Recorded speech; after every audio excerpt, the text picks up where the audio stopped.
सुख हे मानण्यावर अवलंबून आहे.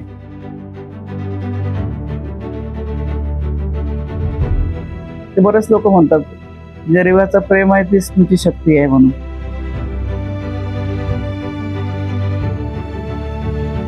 मी सांगते माझा मुद्दा म्हणजे सेवा आणि शेती.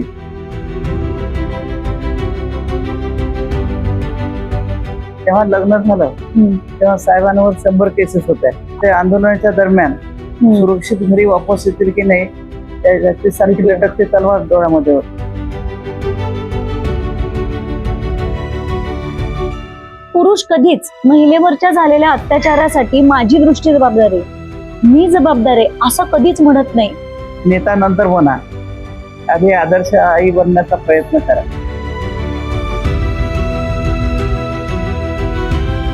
चोवीसांना हातपाय तोडून मारून टाकलं म्हणून. पण तिथे गेल्यानंतर लोक इतके जमले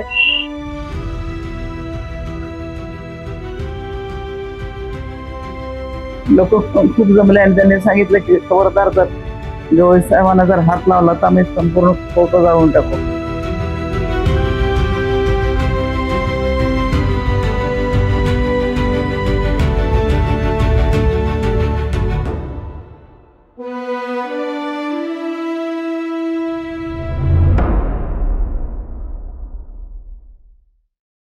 विरोधी पक्ष नेता होते, राज्यपाल होते, कधी राज्यावरती समस्या यायच्या, तर कधी या अडचणींवर तुमच्याशी एक पत्नी म्हणून बोलताना दादासाहेब हळवे व्हायचेत का?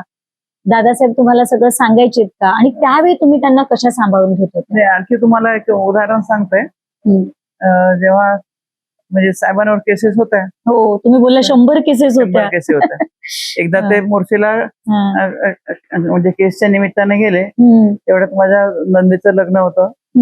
तर मला त्यांनी सांगितलं की तिथल्या जजने अगदी संकल्पच केलेला आहे की मी कोण्या हालतीमध्ये गोविंदना जेलमध्ये टाकेल. तर त्यांनी आपल्या हाताची अंगठी काढून दिली आणि सांगितलं की हे म्हणजे सोनूचं लग्न आहे, म्हणजे नंदीचं ते मोड आणि सोनूचं लग्न करून घेसे.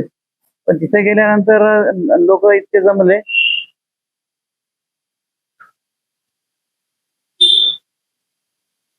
खूप जमले आणि त्यांनी सांगितलं की खबरदार तर जवळ साहेबांना जर हात लावला तर आम्ही संपूर्ण फोटो जाळून टाकू. अरे बापरे. त्यामुळे साहेबांना काही अटक झाली नाही आणि संध्याकाळी ते घरी वापस आले.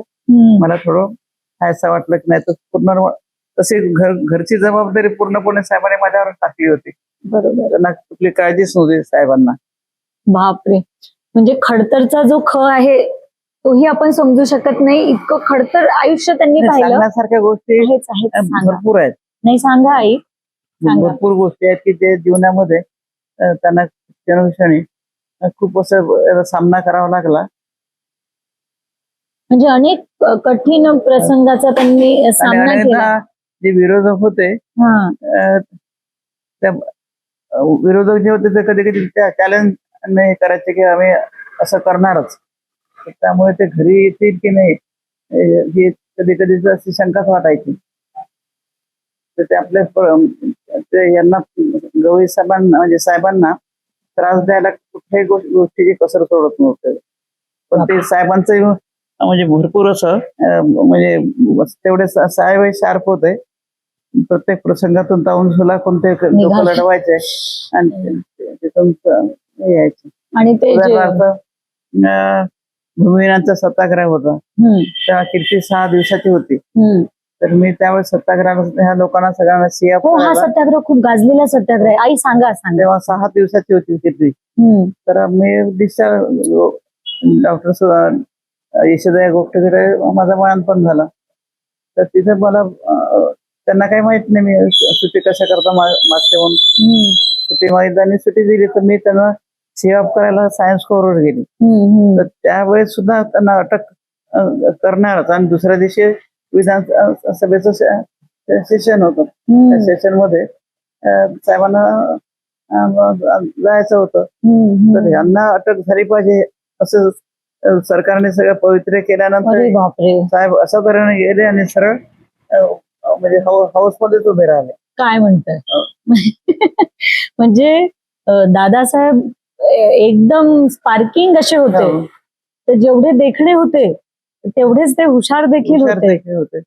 आणि हे डावपेच वगैरे सगळे करावंच तर ते लागतं. नेहमीच म्हणत होते की राजकारण 3/4 बर्फासारखं जमिनीत म्हणजे पाण्यामध्ये असते हम्म, आणि फक्त एक भाग दिसतो बरोबर. तर- हिमनगासारखा. हा. हम्म, हिमखंडासारखा. हम्म, तर हे 3/4 गुण होते ते सगळे साहेबांमध्ये होते. त्यामुळे कोणत्याही पक्षाचा नेता सगळ्या लोकांशी साहेबाचं जुळायचा आणि हम्म. कोणते मुख्यमंत्री येऊ काही जर प्रॉब्लेम आले तर आजी माझे मुख्यमंत्री दोन्ही एकत्र येऊन साहेबांचा सल्ला. साहेबांचा सल्ला घ्यायचा.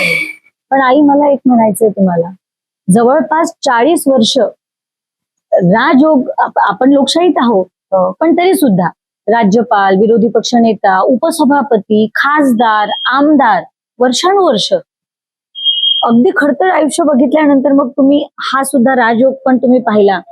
पण त्याच्यानंतर सुद्धा सामान्य माणसासोबत जी नाळ तुमची जुळून राहिली आणि आज पण मी बघितलं, आज आम्ही घरी बसलेलो होतो तेव्हा जी तुमच्याकडे सामान्य लोक येत होती त्यांना ज्या पद्धतीनं तुम्ही सांभाळता आणि आताच थोड्या वेळापूर्वी, हे तर आम्ही स्वतः बघितलं, आता थोड्या वेळापूर्वी 2 माणसं इथे आली होती आणि त्यांना अपघातानंतर भूषणदादांनी कशा पद्धतीने पुनर्जन्मच दिला आणि त्यांना मदत केली.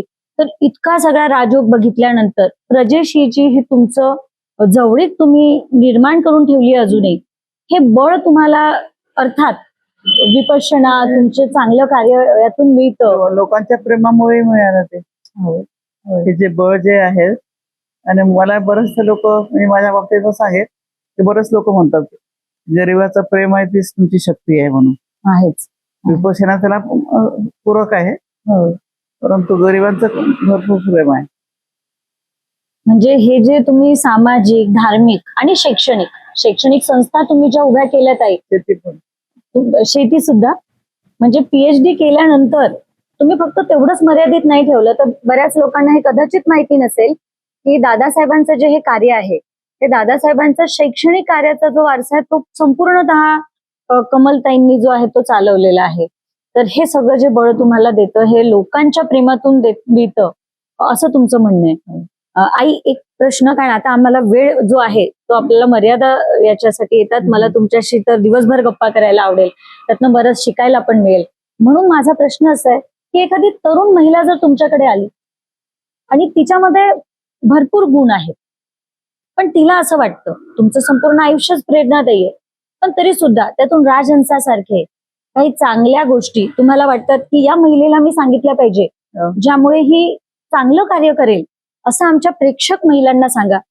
आणि एक अमरावतीकरांना सुद्धा, म्हणजे आपल्या अमरावतीकरांना सुद्धा 2 संदेश तुमच्याकडे. पहिली गोष्ट तर पॉझिटिव्ह थिंकिंग पाहिजे. येस. आणि मनामध्ये करुणा पाहिजे. काम करताना म्हणजे हे करुणा काही वरपांगी चालत नाही. आणि ते तिथे पाहिजे जातेचे गबळ्याचे काम नव्हे. कारण काय मी जे आम्ही आधीच सांगितलं ना की मी लहानपणापासून चळवळीमध्ये आहे. म्हणजे जन्मापासून जसं मला समजत होतं तेव्हापासून बाबासाहेब माझ्यामध्ये, बाबासाहेबचे संस्कार, विचार आणि एक छाप माझ्या डोक्यावर होते. आणि त्यामुळेच साहेबांशी लग्न झाल्यानंतर जरी परिस्थिती गंभीर असली तरी म्हणजे हे बाबासाहेबांचं काम करतात म्हणून त्यांचं साहेबांचं काम मला खूप आवडायचं. मी महिलांना एवढं अनेकदा सांगते महिलांना, कारण की मी आधीच सांगितलं की मुलं संस्कार प्रिय असतात. बरेचदा काय करतो आपण की आता एक तर मुलांना आपण जन्म देतो, जन्म दिल्यानंतर त्यांचं संगोपन करणं हे प्रत्येकच आई वडिलाचं कर्तव्य असतं. तर वडील जर बाहेर असतील किंवा नोकरीला असतील किंवा राजकारणात असतील तर ते आई ही म्हटलेलंच आहे ना की आईचे संस्कार मुलांवर जास्त असतात. कारण की मुलं लहानपणी आईच्या सोबत जास्त राहत असल्यामुळे ते आई जे संस्कार देईल त्याप्रमाणे मुलं प्रभावित होतात. म्हणून मी सगळ्या महिलांना हेच सांगते की नेता नंतर बना, आधी आदर्श आई बनण्याचा प्रयत्न करा. आणि मुलींना सांगते की आजकाल म्हणजे असं वाहवत जातात मुली, तर त्यांना हे आकर्षित होतात. तर सुख हे मानण्यावर अवलंबून आहे. मला सांगतं की मी जेव्हा बीएड केलं तर 3 महिने लेट झालं होतं हम्म, ऍडमिशन. इंग्लिश मीडियम माझं शिक्षण मराठीत झालं हम्म. आणि बीएड इंग्लिश मीडियम मध्ये, तर त्यामुळे मला थोडासा त्रास खूप झाला. तर साहेब म्हणाले की तू खूप त्रास सहन केला, हम्म, आता थोडा आराम कर. हम्म.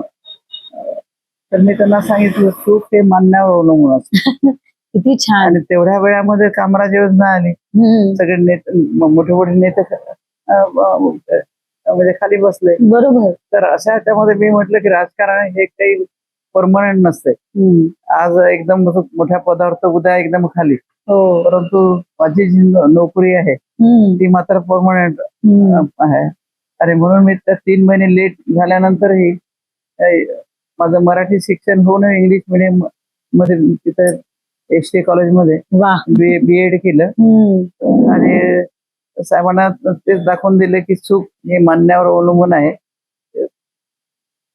अनेक अनेक अवॉर्ड्स पण आई तुम्हाला मिळालेले आहेत. हो. अनेक अवॉर्ड्स, मला वाटतं साहित्य अकादमीचा पण पुरस्कार तुम्ही घेतलेला आहे. आणि संस्थेचं पण कार्य मला वाटतं तुम्हीच विस्तारित केलं आहे सगळं. आता ते तुम्ही कीर्तिताईंकडे, पण आता तुम्ही विपश्यना केंद्राचं जे कार्य करताय हा. त्यातनं धार्मिक किंवा स्पिरिच्युअल झाल्यामुळे सुद्धा जगणं थोडंसं सुसह्य आणि चांगलं होत जातं. तर थोडंसं लोकांना की या स्पिरिच्युअलिटी बद्दल, कारण तुम्ही एवढं मोठं कार्य आता या वयात करताय. नाही, आजच्या घटकेला तर विपश्यना अत्यंत आवश्यक आहे. अच्छा. म्हणजे जे काही देशामध्ये घडते आहे किंवा अनेक काही महत्वाचे एक मान्यवर मंडळी सुद्धा समोर येत आहेत. हम्म. तर अशा वेळेस विपश्यना हे स्वतःचे विचार घडवण्यासाठी फार उपयोगी आहे. चांगली. त्याला इट्स आर्ट ऑफ लिव्हिंग, त्याला जीवन जगण्याची कला म्हणतात. हम्म, तर हम्म, देशामध्ये जर अशोकाच्या काळी जर राज्य निर्माण करायचं असेल हम्म, तुम्हाला, हम्म, तर प्रत्येकाने विपश्यना करून ती जर आचरणात आणली हम्म. तर हा पूर्वीच्या सारखा आपला देश सुजलाम सफलाम झाल्याशिवाय राहणार नाही. तर ते विपश्यना सगळ्यांनी करावी. आणि नुसते एक 10 दिवसाचा कोर्स म्हणून नव्हे, तर ते रेग्युलर आचरणात आणावे आणि त्याप्रमाणे वागावं, असे मी सगळ्या महिलांना, पुरुषांना आणि देशाला म्हटलं तरी चालेल. बिलकुल. मी विनंती करेल की तसं गव्हर्नमेंटने कंपल्सरी केलेलं आहे विपश्यना. होय का? सुट्टी सुद्धा मिळते आहे. हो, हो. तर सगळ्यांनी डॉक्टर्स, मी जेव्हा विपश्यनेचा कोर्स कंडक्ट करत होतो तेव्हा MBAचे 350 विद्यार्थी आणि त्यांचे सर्व शिक्षक ते पूर्ण कोर्सला होते इगतपुरीला. अरे तर बापरे. असे सगळ्या क्षेत्रामध्ये येऊन जेलमध्ये सुद्धा विपश्यनेचे कोर्सेस होतात. अच्छा, म्हणजे जे थोडं त्यांचं क्रिमिनल माइंडला थोडस ताणा. ते जर विपश्यना हे काही पॉझिटिव्ह थिंकिंग आहे, सकारात्मक दृष्टिकोन बिलकुल, विपश्यना बिलकुल. शिकवते. आणि तुम्ही जगा आणि आम्हालाही जगू द्या, चांगलं जगू द्या. असं. तर ह्याप्रमाणे विपश्यना संदेश देते. तर सगळ्यांनी विपश्यना करावी, त्याप्रमाणे वागावं असे महिलांना. आणि आता जर तुम्ही पाहिलं तर तरुण मुलं मुली खूप खूप नकारात्मक. आकर्षित झालेले आहेत हो, हो. विपश्यनेकडे. तर आमचे जे कोर्सेस अच्छा, आपल्या विपश्यनेच्या सेंटरकडे कोर्सेस जे होतात त्यामध्ये जास्तीत जास्त मुली आणि मुलंच जास्त येतात. यंग मुलांचं Young जास्त. मुलं आणि तर छान आहे. आणि टिनेजरचे पण कोर्सेस आपण करतो, लहान मुलांचे कोर्सेस घेतो. बरं. त्याचा तो टाइम टेबल 12 महिन्याचा केलेलाच असतो आणि पूर्ण वेळ माझा त्यामध्ये जातो. उरल्या वेळामध्ये कोरोना 15 वर्षानंतर येणार आहे. तर ते मी माझा आता 85 वर्ष सुरू आहे. मी लवकर म्हणजे नाही, काय सांगता येत नाही. आजकाल वयोमर्यादा वाढलेली आहे आणि तुमचं अस्तित्व आम्हाला हवंच आहे. तुमचे आशीर्वाद हवे आहेत. ते आपली जी मुलं आहेत त्यांना जर मुलं नातवंड त्यांना जर वाचवायचं असेल तर आतापासून ते कत्तल जी आहे ती कमी म्हणजे बंद करा. आणि वृक्ष निदान एकच वृक्ष लावा आणि ते जगवा अशी मी सगळ्यांना विनंती करेल. कारण की 15 वर्षापर्यंत वृक्ष मोठे होतील आणि जो ऑक्सिजनचा जो काही प्रॉब्लेम राहणार आहे तो ऑक्सिजनचा प्रॉब्लेम नष्ट होणार आहे. म्हणून मी तो पण कार्यक्रम हातामध्ये घेतलेला आहे. प्लांटेशनचा पण तुम्ही खूप मोठा कार्यक्रम. प्लांटेशन आणि झाडं लावा आणि झाडं जगवा. भूषणने मला ते ध्यान पण दिलेले आहे झाडांना पाणी द्यायला. अच्छा. तिसरा म्हणजे प्रोग्राम हा हातात घेतलेला आहे मी की वाचाल तर वाचाल.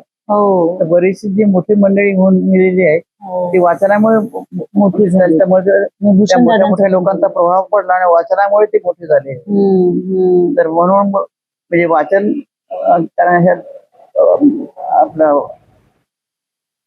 हे काय म्हणत त्याला पॅम्पलेट, हे याच्यामुळे म्हणजे वाचन फार कमी झालेलं आहे. हो, आजकाल हे मोबाईल आणि मोबाईलच्या स्क्रीनिंगमुळे हे वाचन मुलांचं फार कमी झालंय. आपण मगाशीच बोलत तर ते होतो. वाचन करावं आणि हे मी त्यासाठी मी स्वतःही प्रयत्न करत आहे. ठिकठिकाणी वाचनालय सुरू करणं, लायब्ररी अनेकांना पुस्तकं म्हणजे डोनेशन म्हणून म्हणजे बाकी काही हे करण्यापेक्षा पुस्तकं लायब्ररीला देणं, आणि मी ते करण्यासाठी पहिले तर बदलना हमें है ना, बिलकुल आहे करना है तो हो. पहिले तर हमें करना है. हमें करना है. म्हणून ते वाचन, मेडिटेशन, वृक्षारोपण आणि त्यापेक्षाही आणखी त्या काय माझ्या छोट्या मोठ्या ऍक्टिव्हिटीज आहेत, बऱ्याच आहेत ऍक्टिव्हिटी. अच्छा, पाणी अडवा, पाणी जिरवा, अरे बापरे, लहान मुलांचे संस्कार केंद्र वगैरे, तर असे बऱ्याच छोट्या मोठ्या म्हणजे बऱ्याच ऍक्टिव्हिटी आहे. तर ते करत असताना पहिले तर मला स्वतःपासून सुरुवात करायला पाहिजे. आणि मग ते तुम्ही प्रत्येक गोष्टी तसंच केलं, पहिले स्वतःला स्वतः करायचं. केलं आणि मग तुम्ही मुलांच्या बाबतीमध्ये मी मुलांना सांगितलं नाही, मी स्वतः करायची तर मुलं आपोआप करून करायला लागलं. त्यांना सांगायचं काम नाही पडलं की तुम्ही हे करा म्हणून. अरे मी तुम्हाला सांगते, आज मुलाखत घ्यायला मी आले, पण माझ्या प्रश्नांची तुम्ही जे आयुष्य जगताय त्यातच उत्तर आहे.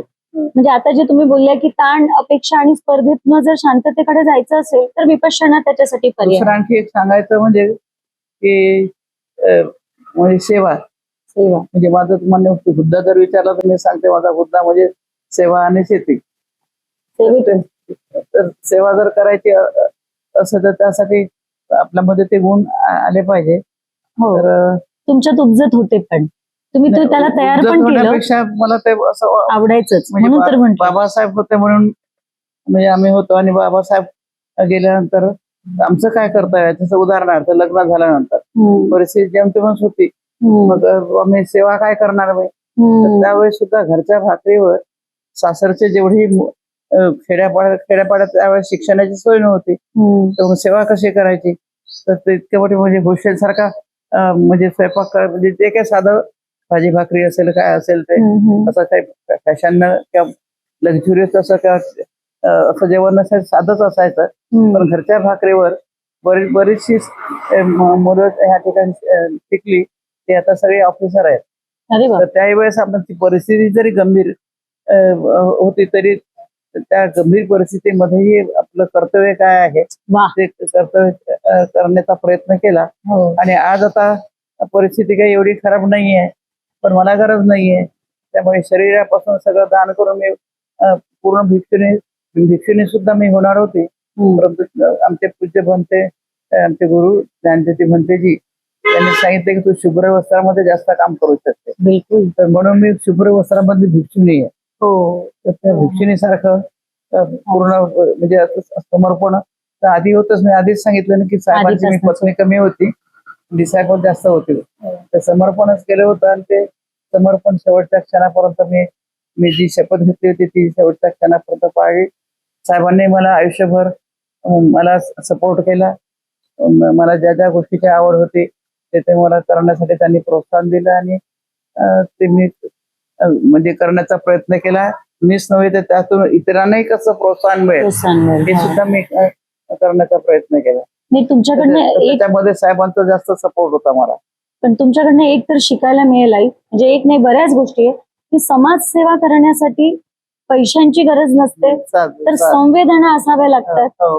वेळेची पण गरज नसते, तो वेळ माणूस काढून घेतो. 24 तास असतात आपल्याकडे. त्यामुळे समाजसेवा जे लोक म्हणतात त्याच्यासाठी पैशाची गरज नाही, संवेदना जर असतील तर माणूस खरोखर मनापासून समाजसेवा करू शकतो. तर आई, जसं तुमच्याकडे बघून लक्षात येतं की पैसा हा व्यत्यय नसतो.